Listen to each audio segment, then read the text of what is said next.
Hi guys.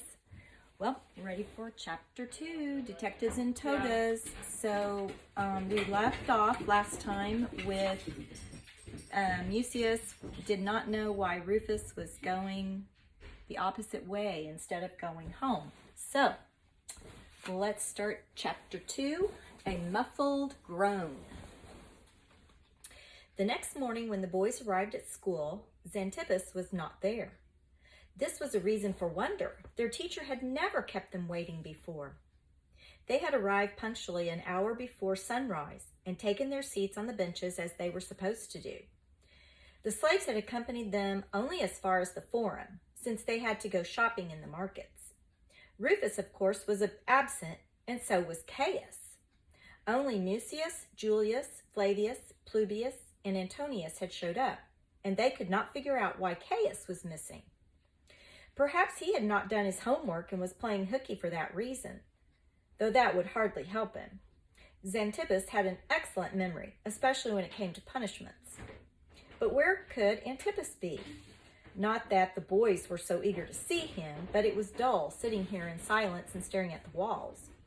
They were cold and sleepy and would much rather have been home in bed. Their lanterns, which they had placed on the benches beside them, flickered dimly and smelled of burnt olive oil. It was still dusky outside in the gray pre-dawn. Broad Street was lifeless and deserted. Silently, Antonius and Flavius chewed a couple of rolls which they had bought at a baker's on their way to school, since they had left home before breakfast. But gradually the boys became uneasy. Xanthippus's living quarters adjoined the schoolroom, separated from it only by a thin curtain. If Xanthippus were up, the boys certainly ought to hear him. But all was silent behind the curtain.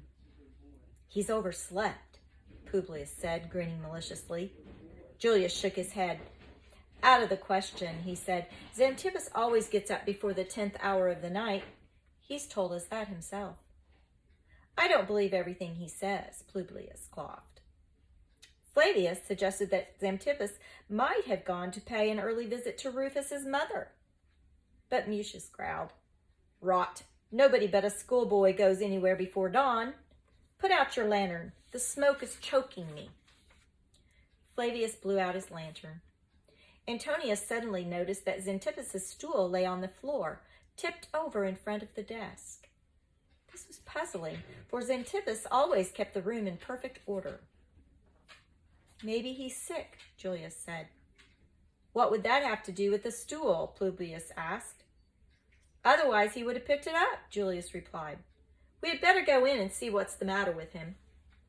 Mucius objected. "If Xanthippus is sick, he would have already called us. We'll wait." "All right," Publius yawned. "I'm happy as long as he lets us alone." He stretched out on the bench and made believe he was snoring. The others laughed, but Antonius gave them a fright by exclaiming in a tense voice, "Maybe Xanthippus has been murdered." Flavius paled. He was not much of a hero. Involuntarily, he turned to look at the curtain. "Who would want to murder Xanthippus?" Mucius demanded realistically. "Lucos," Antonius whispered. Antonius was always one for expecting the worst. His head was full of ghosts and criminals. Every night before going to sleep, he looked under his bed to see whether any burglars were lurking there, but he was always disappointed. His friends knew all about his tendency to imagine things, but this time they were impressed. The mention of Lucos made them all shudder a little. Lucos was a famous astrologist and seer. Supposedly he came from Alexandria, the great Greek colony in Egypt. He had turned up in Rome about 2 years ago. All kinds of stories went around about him. He was supposed to have mysterious powers, for he had predicted a great many important political events. Rumor had it that he could also work magic. The boys were fascinated by Lucos because his house stood directly across the street from the school, and they could watch it all the time. It was a gloomy, windowless building made of heavy stone blocks. It towered over the low shops to either side of it. Beside the imposing front door hung a sign on which was written in big, bright red letters, "Lucos, world-famous astrologist, member of the Academy of Alexandria, former personal soothsayer to the king of Persia. Office hours after sunset. Beggars and peddlers keep out. Mortal danger.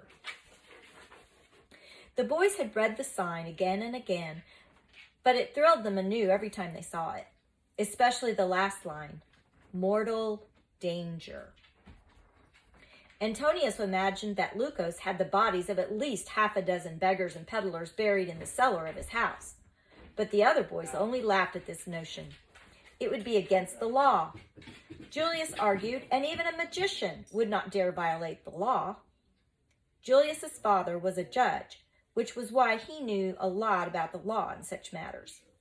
Oddly enough, the boys had never seen Lucas. For some reason, the soothsayer seemed never to leave his house.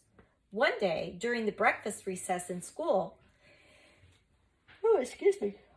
Antonius had made the bold statement that Lucas never left because he had no legs.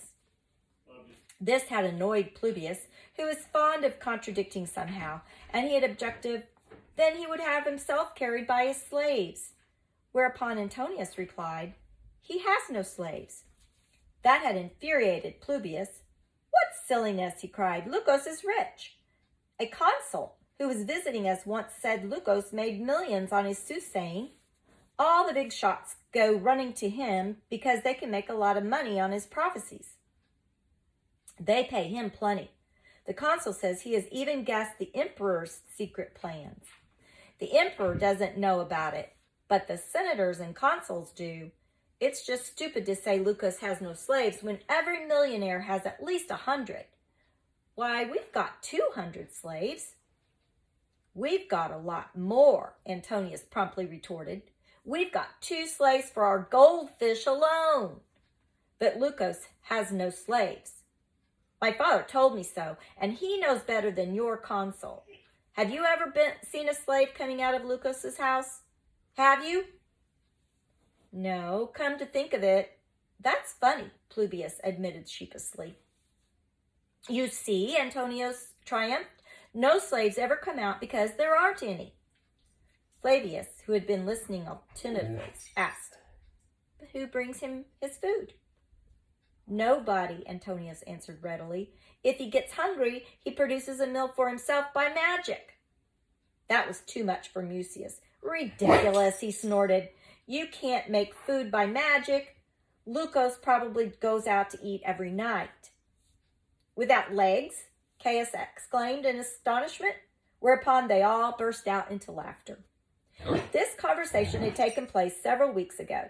At the moment, the boys were feeling much less gay, and now Antonius had made them feel rather nervous with his silly idea that Xanthippus might have been murdered. Mucius frowned sternly at Antonius. What made you think Lucas might want to murder Xanthippus? Oh, that's easy, Antonius said, eager to explain. Lucas is mad as anything at the school because he always makes such a racket. That bothers him when he's trying to soothsay. That wouldn't be a good enough reason for him to murder Xanthippus, Julius protested. He hasn't murdered him either, Antonius said. He's just bewitched him and changed him into a pig, which amounts to the same thing. The others laughed, and Julius remarked, if Xanthippus had been changed into a pig, we'd hear him grunting in the next room. He was changed into a deaf and dumb pig. Finny, I'm trying to read, buddy. He was changed into a deaf and dumb pig, Antonius promptly replied. There aren't any deaf and dumb pigs, Julius disagreed. They began arguing about whether or not deaf and dumb pigs existed.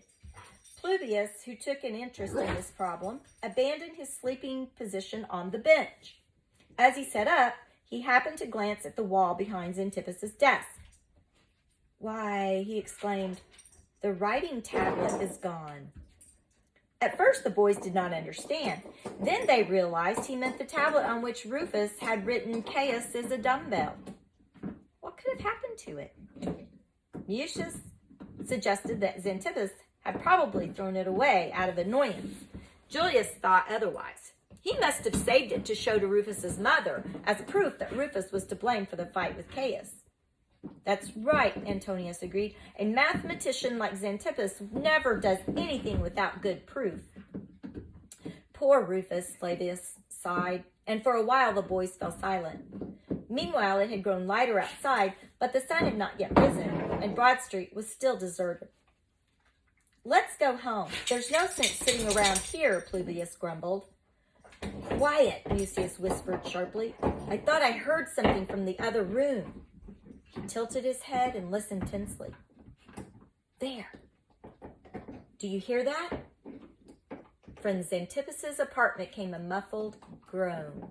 The boys stared in horror at the curtain.